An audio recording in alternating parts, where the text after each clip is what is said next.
To discuss the emerging facets, the constitution and the modus operandi of the civil society activism, we are having among us today Professor T.K. Oman, a doyen of Indian sociology. Professor T.K. Oman, I welcome you in this discussion. Thank you. Friends, today I am going to talk to you about a familiar but difficult theme. Civil society is in wide currency as a term, not only in social science, but also in everyday conversation in contemporary societies. Yet, it cannot be asserted that the term has acquired the required level of clarity. Why is it so? For one thing, the notion of civil society is of a recent origin, that is, it originated only in the 18th century. Alexis de Tocqueville, a French social scientist, too conceptualized civil society as the theater of private interest and economic activity, but he distinguished it from political society, in which he included activities undertaken by political parties, local self-governments, religious groups, moral crusades, literary and scientific societies, the press, professional and commercial organizations, clubs and associations, etc., etc. But taking into account the contemporary developments, it is more appropriate to designate Tocqueville's political society as civil society. Why is it so? Contemporary societies stand on three relatively autonomous but necessarily independent pillars: state, market and civil society.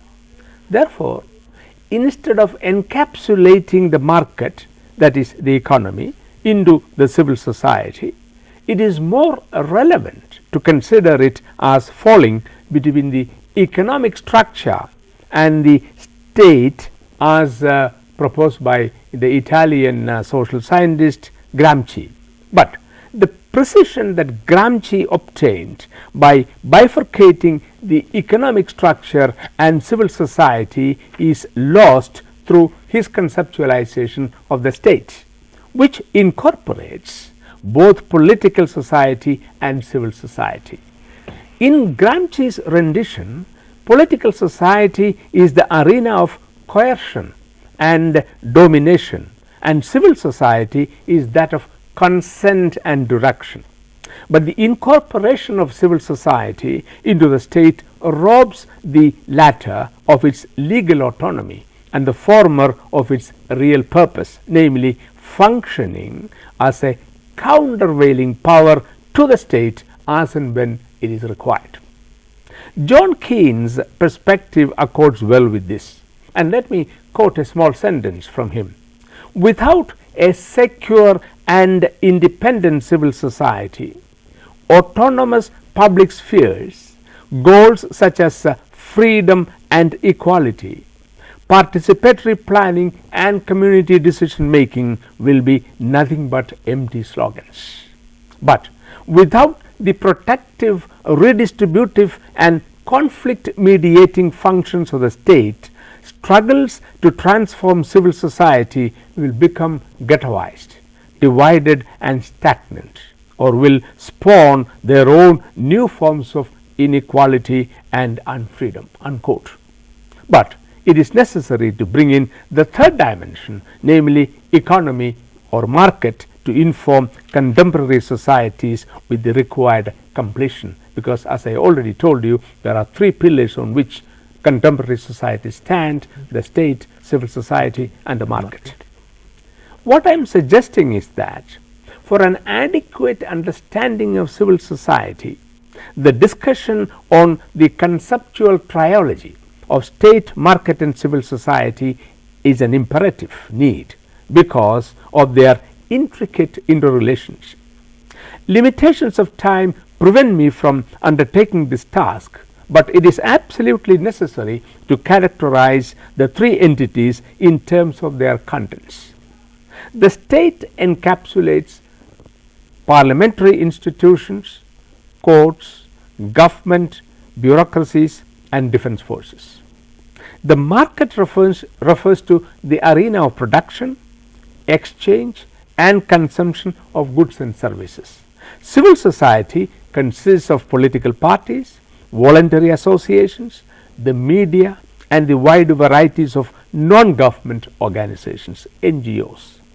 Each of these entities operate in reciprocity while retaining their autonomy. It is necessary to dispel a widely held naive notion about civil society at this juncture, namely that it is always and necessarily positive in its orientation. This is a simplistic view. Just as the state may be democratic or authoritarian, or the market can be competitive or monopolistic, the civil society will invariably consist of both negative and positive or democratic and authoritarian elements. The position that negative and authoritarian elements should be exorcised from society is a laudable one, but freedom of expression and association cannot be denied to any collectivity in a democratic society. What is available to men, secularists, Brahmins, bourgeoisie or nationalists cannot be denied to women, believers, Dalits, the proletariat or even religious fundamentalists. However, one can insist that all social groups should pursue their goals through legitimate and peaceful means. This is the fundamental requirement of civil society in an open democratic society. Another crucial clarification needs to be made about civil society at this point. In the conventional understanding, the acknowledged hero of civil society was the individual. However, all individuals were not entitled to the freedom of civil society, be it ownership of property or exercise of franchise. In fact, only the property owning males were given the entitlements in the beginning, although these privileges were gradually extended to everybody irrespective of gender, caste, religion, race, language, tribe and other identities. But if individuals are denied equality precisely because they belong to particular groups, these groups as groups should be recognized as inhabitants of civil society.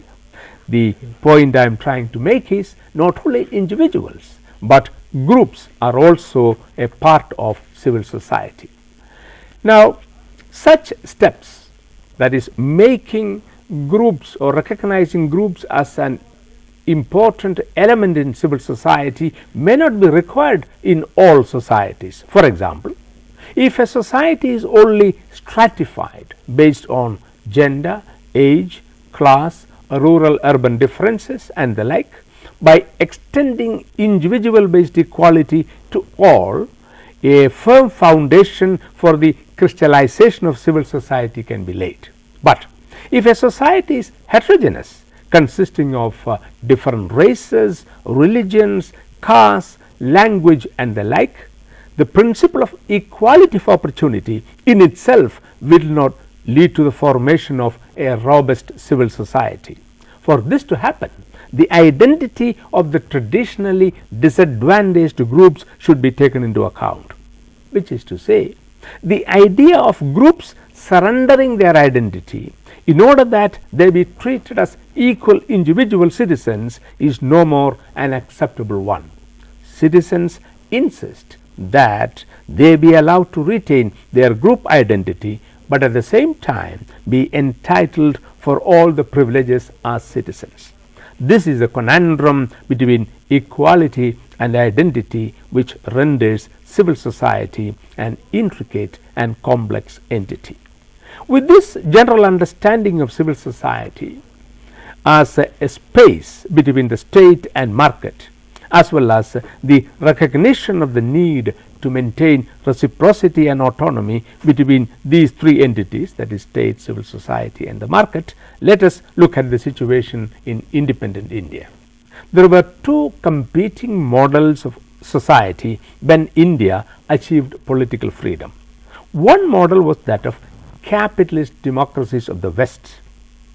These polities had evolved gradually on the principle of separation between the state, market and civil society. The underlying assumption of this separation were the following. First, the state is a coercive agent and is motivated by power.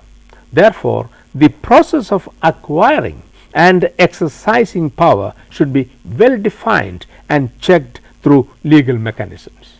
Second, economic activity is motivated by material incentives and is to be regulated by the market mechanism in terms of free exchange of goods and services. Third, civil society is the space for free voluntary activity of citizens between the state and the market, the zone in which a variety of political actions could be initiated to moderate the political authoritarianism of the state and the likely rapacity of the market. In the West, market, civil society and the state emerged successively, and each of these spheres acquired a certain level of autonomy. In contrast to the separation principle of capitalist democracies, the socialist states functioned on the institutional principle of fusion of the three entities, that is state, civil society and the market. The party state monopolized all powers and regulated the market and civil society.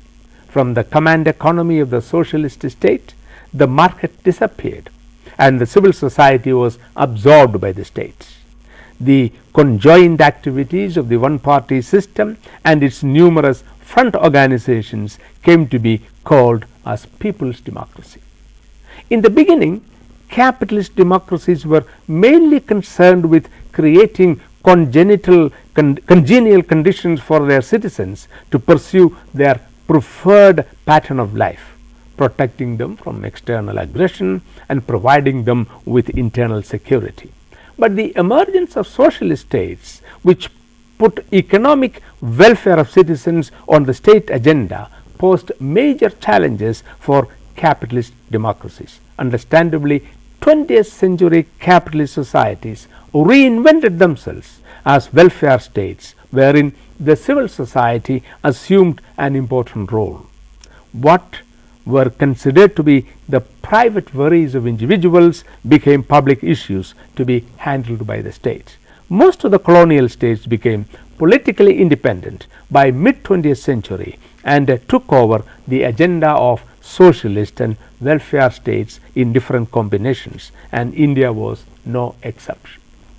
Independent India opted for what we characterize as the third way, that is combining multi-party democracy, one of the distinctive features of capitalist states, with planned economy, the hallmark of socialist states. This was indeed a challenging experiment in that the best of both models were attempted to be incorporated into one model. However, it was planned economy and state centrism which assumed salience in the first 3 decades of independent India. The state promoted economic development, initiated a series of measures to introduce and institutionalize people's participation. The state thus partly took over the functions of the market and the role of civil society and occupied the commanding position. But laterally, what you find is, with the globalization which is coming into vogue, the state has retreated, the market has expanded, and the civil society start getting a bigger role. So we are at the moment at a situation in India where civil society is becoming more visible and audible, and it has become one of the important elements in the polity, along with the state as well as the market. And that is how I would like to look at the kind of changes that have taken place over a period of time from in independent India, from the period of planned economy to that of the structural adjustment program. So what kind of challenges you visualize in this backdrop, the kind of evolution of the civil society, the way kind of a Western way these were visualized. Now in Indian context, we are finding a paradigmatic shift in the pre-independent period, in the post-independent period, again this structural adjustment period. So what kind of challenges you visualize for the civil societies?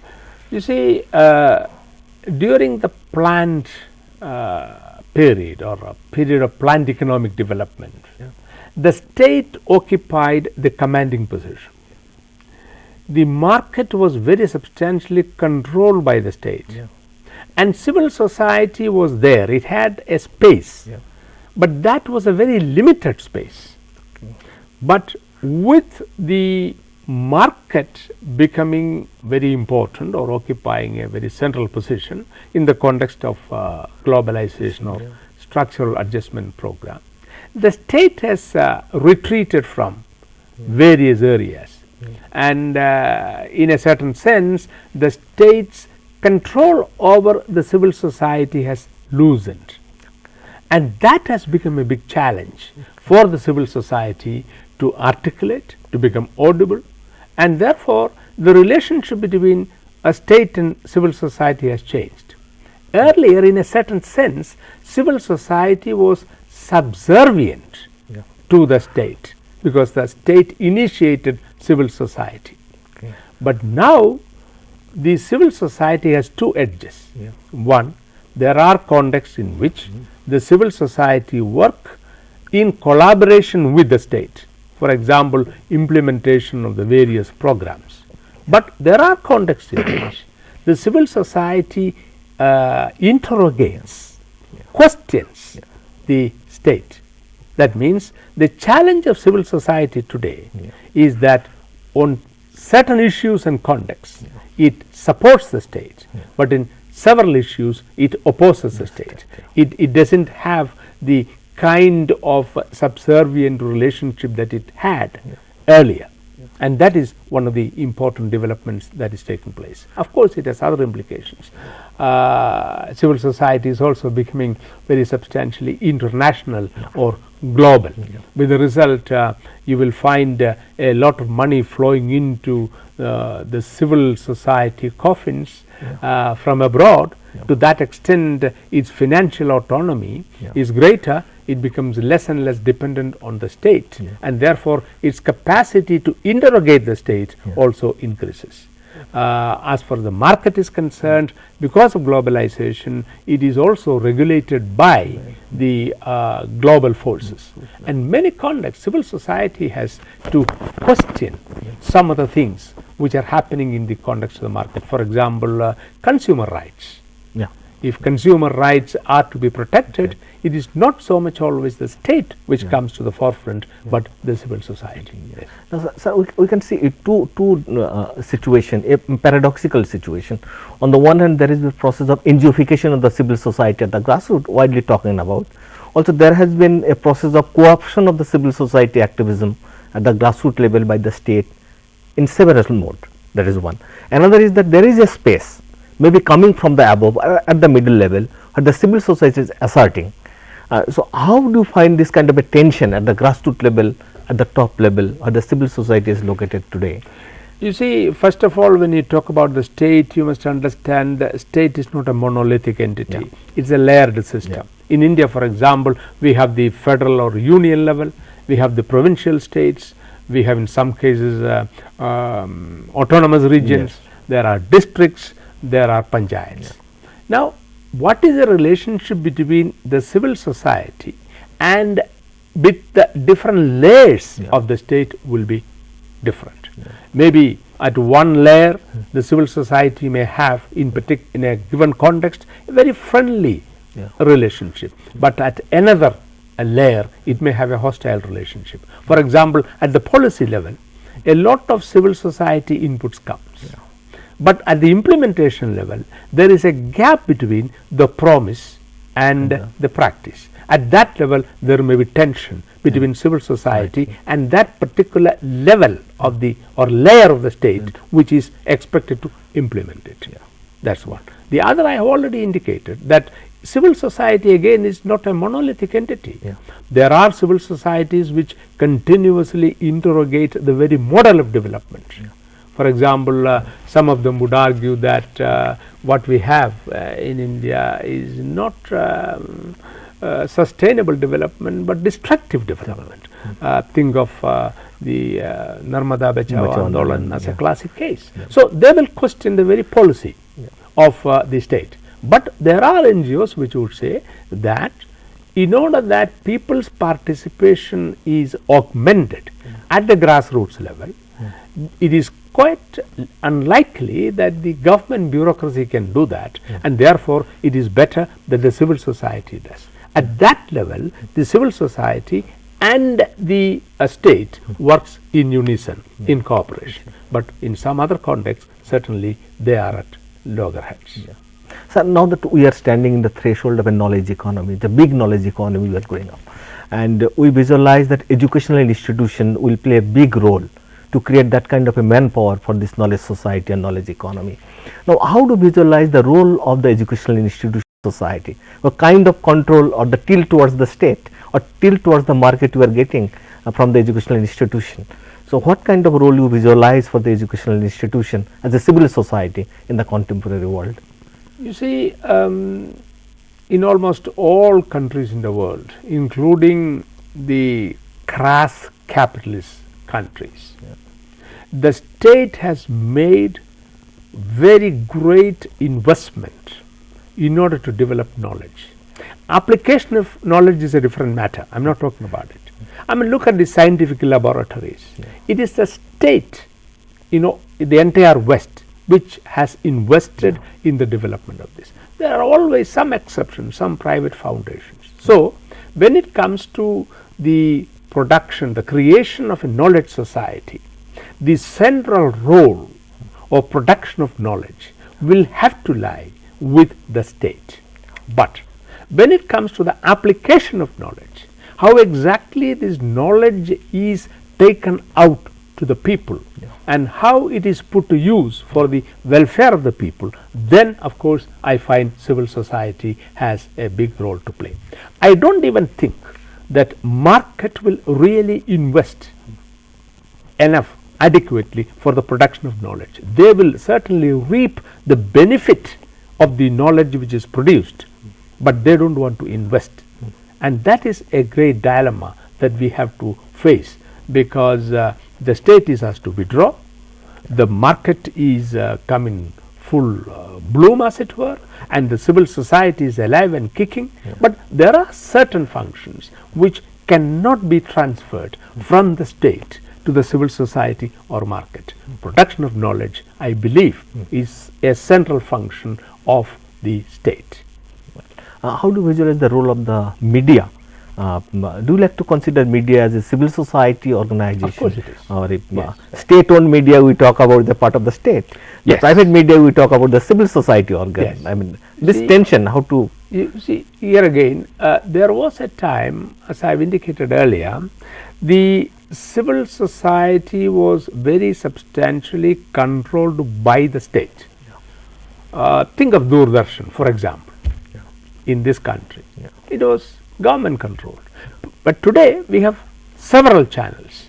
So the even the government sponsored channels will have to be extremely careful in conducting their affairs, because there are other alternate channels which will challenge. But the Indian press has always been independent of the government largely, although it has been argued that the Indian press was very much in the hands of capitalists. But even as it is, there is one can say without great difficulty that the independence of the press has always been maintained. Similarly, the independence of the electronic media is increasingly evident. So, the press and the media will have to be considered as an important dimension of civil society, but standing apart both from the state and the market, even when it is sponsored or financed by the state, because if that is not happening, the credibility of the media will be lost. I go back to your earlier conceptualization of the civil society. Well, you are referring to Gramsci, the way Gramsci talked about civil society, a space where the contestation against the hegemony of the state is constructed and it is reflected. Do you still visualize that civil society can create or use that space to contest the hegemony of the state in the wake of globalization, structural adjustment program, this Washington consensus, all those varieties of institutional arrangement? It should be possible, and that is why I said right in the beginning, a good society, although I haven't used the term then, today is conceptualized as a society which stands on three pillars. And each of these have some amount of autonomy, but at the same time they also have reciprocity. So, autonomy and reciprocity between these three pillars that we are talking about makes a society a good society, and therefore you can't think in terms of what has happened once upon a time in the so-called socialist or totalitarian societies. The problem with the Gramscian understanding was that the state, Gramsci's state has actually absorbed the civil society, and therefore there was nobody to interrogate in his rendition of things, the state. The market was not very much a part of that those days, but today market also is in a way contesting the state autonomy indirectly, if not directly. So, the ideal state would be a situation in which autonomy and reciprocity between these three pillars are institutionalized and recognized and respected. It is more of a persuasive rather than coercive. Maybe that is the way. Coercive, see, look, coercive apparatuses are necessary, but not always. Wherever consent is possible, accepted, we must go by that. In other words, the ideal state would be a state in which non-violence prevails and pervades. But there may be contexts in which individuals and groups may be doing things which are not socially healthy. In such a situation, if coercion is needed in adequate measure, in control measure, the state will have to use it. Okay, thank you, Professor Oman, for coming over here and giving a very lucid and simplified description of the civil society, its constitution, functioning, its transition and possible role in the contemporary world in the age of civilization. Thank you very much. Thank you, sir. Thank you.